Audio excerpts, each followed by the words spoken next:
Hey folks, Phil the Bee-Man here. We've had a bit of a shock to the system. Winter is back. We were in day 2 of what looks to be a 3-day storm. And so things are a bit of a standstill. I'm just hoping my bees are okay. They're all out in the wilderness. I really can't, until I do some serious snow clearing, I can't go do anything for them. Can't get out of my yard, and I wouldn't be able to get into the yard where the bees are. So they're kind of on their own. I got all of them fed except about 50. We ran out of pails. So we tried to make sure the last few that were left were ones that had lots of feed in them. But on today, while it's not much going on with the bees, can do some odd jobs. First of all, a bunch of people wanted to see specs on the Ezyloader. So I'm going to take you through that. Everyone wants to build their own. Love it, but please don't kill yourself. You're lifting something pretty heavy. If that fell down on your head, probably the last thought you had would be, oh crap. So I'm going to give you this info, but I'm going to encourage you to remember that Ezyloader company has engineers who are checking stuff out and doing stuff right. Ask yourself what your life is worth before you build your own. Okay, so we're going to go to the shed and have a look at that. Okay, so here we are with the Ezyloader on the truck in the storage shed. I only use this machine for pulling honey, so it's been idle since last September, I guess. And oh, no, it's not true. We did try moving some hives with it. It worked okay, and you can check out that video on your own time. What we want to figure out today, I've had it on the charger for a couple days so that everything should work here, and I can run it without testing draining the battery of its lost of its juice. So we're going to fire. I haven't touched this thing since last summer, so here it goes.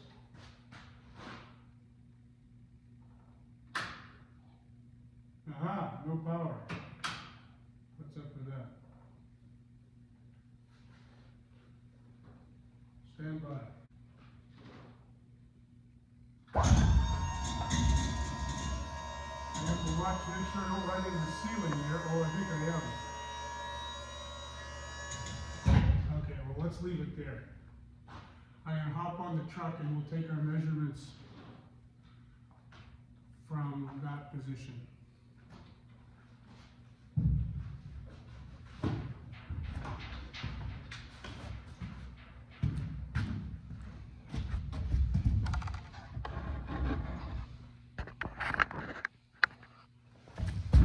Okay, so the specific questions I have are, what's the size of the pins? So I got my caliper, which might be too cold to work. It's okay, I can read it manually.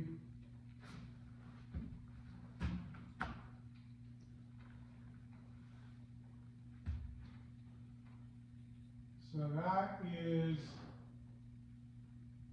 inch and a quarter. And this one appears to be a grade 8 bolt. That is 7/8.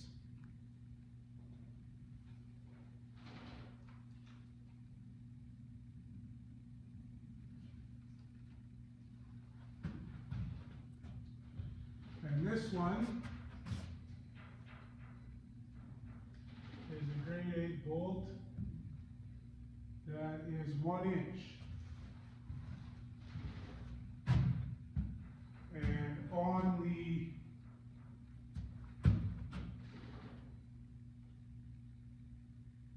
these pins, That's 7/8 as well. The shafts on here. Oh, I think the farm just lost power due to the storm. The lights just went out here. Well, that makes an interesting day. 1.25 inches on that shaft.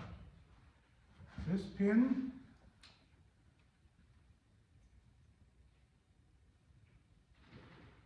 (1 inch). That looks the same there, 1 inch, 1 inch. So they've done some thinking, obviously, about where the real stresses are here. So that's the pins. There's another person, or maybe two, wanted to know just what the heck's going on with these shafts here. Total length, and I think they're the same, is, well, let's put it this way.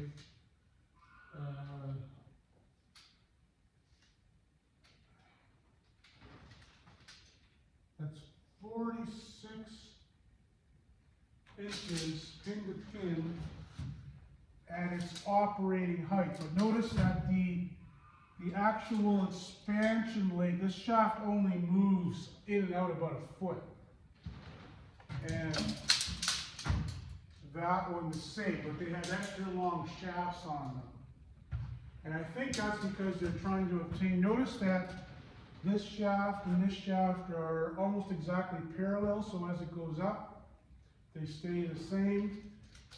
The shaft on the back side here is the one that controls the tilt front to back.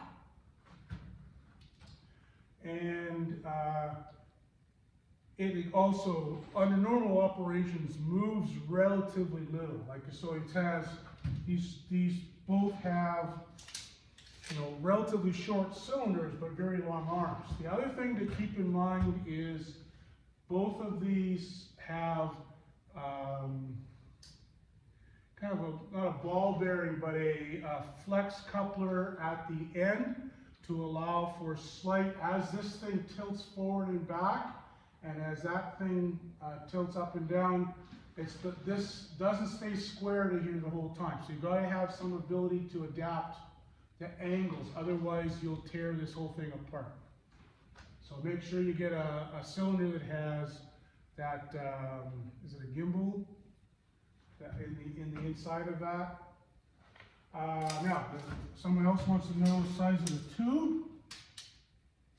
I see 5 inches by 5-inch square, and it's closed off, so I can't give you a super accurate sense of what that material is.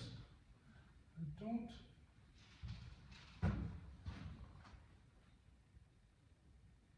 But I'm thinking it's substantially more than 1/4 inch. That might be, that's a heavy chunk of iron.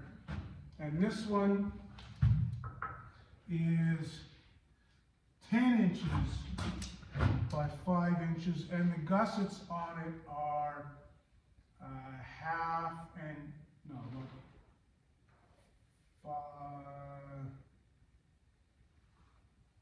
I'm going to say 7/16. So that, again, pretty meaty stuff. And what else did we want to know here? I think that's kind of it. The height from pin to pin, 46 inches. Those two pins 20 inches apart, as are those pins. So yeah, exactly parallel. And this pin to pin is also 20 inches. This here is a bit of a universal joint. Pretty much the same as you'd find maybe on, if you're building it from scratch, you might want to see if there's something heavy enough from, say, a semi-trailer, universal joint from the drive shaft that would do the same job. It's two shafts in common. I know from Ian that the shaft and the receiving bearings in here are very tough material. It's a higher grade of steel, and so the welding, joining those two, needs to be done very carefully. The main arm itself is looks like 7 inches in diameter. Probably do it better across the back here. That's 7 inches. And notice that arm takes a force not only on its length, but also extreme torque, because you're often lifting at an angle, so that this joint is not fully extended, but always say you get maximum torque on that beam when the second arm is only out at 90 degrees. So that's why I think it's made in the round, so that it can take stress not only on its length, but also on its axis. I think that a lot of the rest is lighter material. That's really, holding the extraneous stuff. The real meat is this shaft that goes right through the floor of the truck and is tied directly to the frame. I don't think the lighter models of Ezyloader are made like that, but the heavy ones, they go right through to and you're supposed to make some sort of adapt for your truck, your own setup. My deck is pretty heavy and all steel, and so I gusseted it to the frame of the deck, not the frame of the truck, partly because I know that the frame of a deck on a heavy truck will flex separately from the truck, especially as you load it with heavy stuff. And so I didn't want to work that more than necessary. The other thing is that if in a worst case scenario, so the truck breaks down, there's an accident or something, I want to be able to lift this deck up, put it on a different truck, and be back in operation as quickly as possible. So everything, the deck is completely self-contained. And so that's my thinking on the Ezyloader. For a model this heavy, and you can see, like, I can, even though this is a heavy truck, just kind of doing a little bit of a dance, I can make it, like, the whole thing is sitting on springs. So the idea that you're going to park your truck in a level B yard, make your adjustments manually, and then expect that thing to be level, I think is not realistic. What's really going to happen is you're going to park your truck, you have everything perfectly level, you reach the arm out, pick up your first heavy super or maybe a stack of them, and that arm's going to tilt way down from that load, and then you got to push it back uphill. The beauty of the Ezyloader is in the leveling system, where you pick up that heavy load, you hit the level button, and it adjusts for the torque of the truck, and then you swing it in, and actually as you bring the load close to the truck, it'll actually readjust, and then you're actually slightly going downhill, and you might even have to re-level it several times as you walk towards the truck.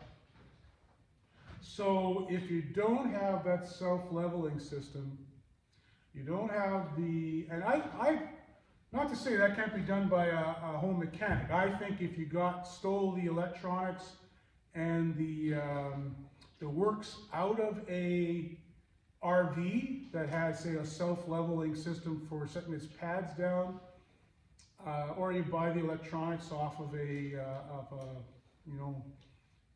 electronics supplier website, you can totally make it work. But if you don't have the level, there's a little level sensor built into here, right? It's this that has to be level, and then it'll do the calculations to adjust the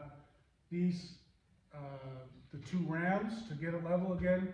If you don't have that, you're not getting the full benefit of the system.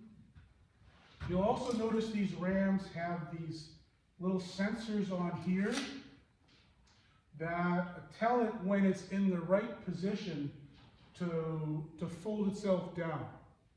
And if you suppose that this ram was slightly too short, then when you fold it down, you'd be putting a heck of a stress on its pad. Or if it was a little bit too long, that thing would still be sticking up in the air when you're driving. So,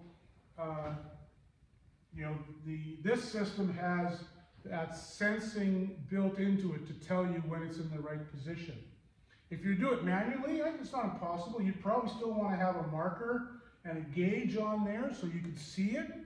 Doing that at night in the dark, not so fun. So there's two aspects to this. The steel work, and there's lots of farmers, lots of beekeepers who have all the skill they need to weld steel together and make it really good. I don't doubt you on that. The part I think is really hard to replicate is the electronics.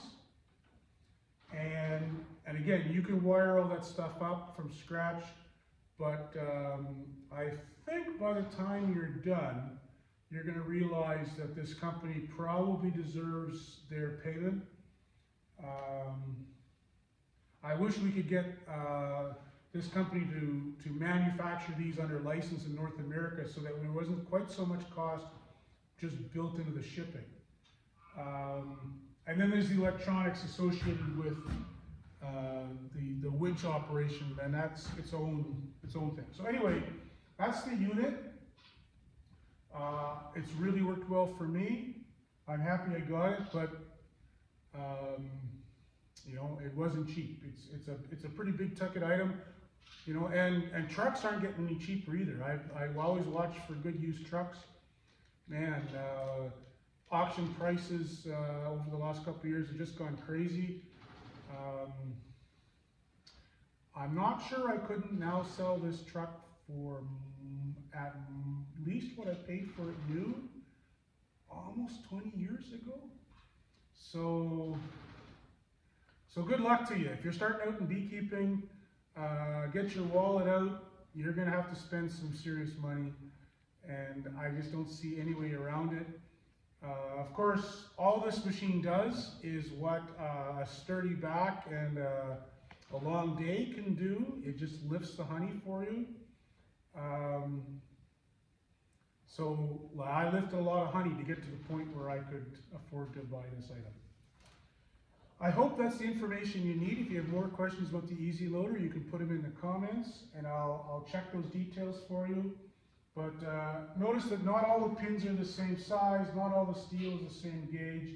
Someone has done a lot of math to make sure that this thing, and that's a ton of iron there, if that happened to come down on your head, and you're working underneath it all the time. So you want to, in Canada at least, if a worker got injured from something you made that's an overhead crane, that would have possibly some serious implications for your farm. Possibly the point of creating liability that would soak up most of the value of your farm. So although it's tempting to want to just cook this up from your own scraps laying around your yard, remember it's over your own head that you'd be doing that. So, and the way farmers tend to adjust for that is to just make it a little extra beefy, right? We'll just add a couple extra pounds of steel, and before you know it, then the unit is half of the carrying capacity of your whole truck. So, yeah, you can make it stronger and heavier than it needs to be just to be safe, but you are trying to leave enough room on the truck to actually carry some honey around. So, so there's that. If I was to make this thing myself, I would try to figure out, have the whole thing just be a little shorter. When it's down, I'll see if I can put it down again.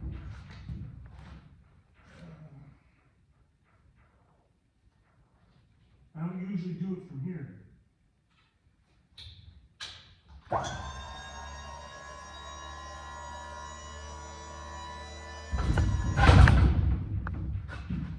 see how it's above the cab of the truck. I feel that catches a lot of wind.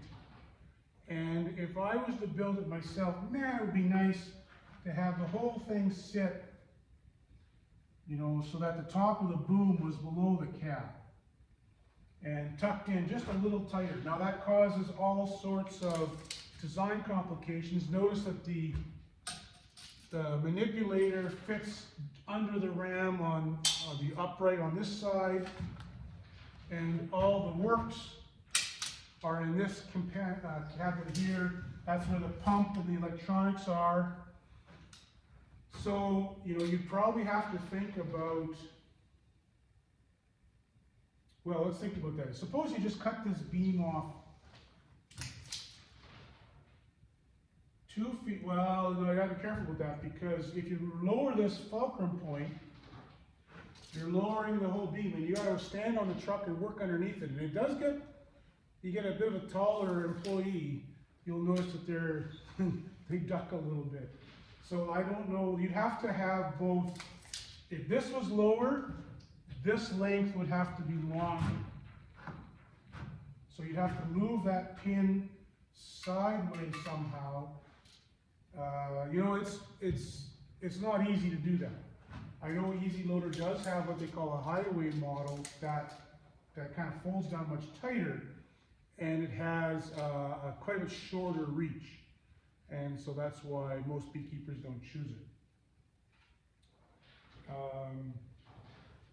Yeah, my suggestion would be to try to have this thing hinged closer to one side rather than dead center, and then have it not come fully vertical but only at an angle, so that the pivot would still be in the same place and just as high when it's raised, but lower when it's not in use.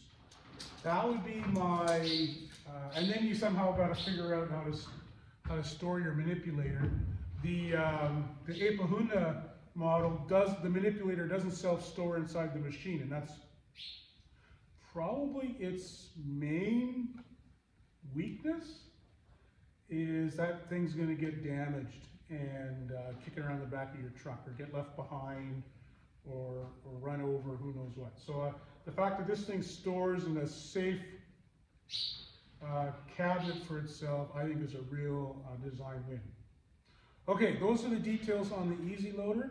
Thanks for paying attention, and I look forward to hearing from you as you you get nearly done building it and you realize that there's one more piece of information you need. Thanks a lot, everyone. Have a great day.